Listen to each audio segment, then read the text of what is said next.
بيعمل ايه الخطيب هناك والرجاله اللي شغاله بتاعت النادي الاهلي اللي معاه بيعملوا ايه؟ رايحين يعملوا اتفاقيه وشراكه مع برشلونه في تطوير وبناء استاد الاهلي.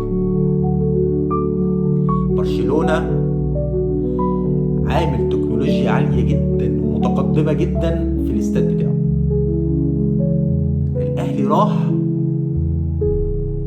النهارده عشان يجيب التكنولوجيا دي ويحطها في الاستاد اللي بيبنيه اللي افتتاحه في 2029. مش لسه هيبنيه ويفتتحه وبعد كده بقى ايه بنعمل تعديلات ونجيب التكنولوجيا، لا، والاستاد تحت الانشاء. بيتم الاتفاق على ده دلوقتي مع برشلونه. بيتم الاتفاق دلوقتي مع برشلونه اللي برشلونه يا جماعه لما بتروح تعمل ماتش بره برشلونه بتاخد على الماتش 2 مليون يورو. تمام؟ ده في الوقت الحالي اللي احنا بنتكلم فيه في 2026. طيب في 2029 هيبقى كام المبلغ ده؟ مش اقل من 5-6 مليون يورو. تمام؟ بلاش عشان ما تقولش انت بتأفور يا محمد.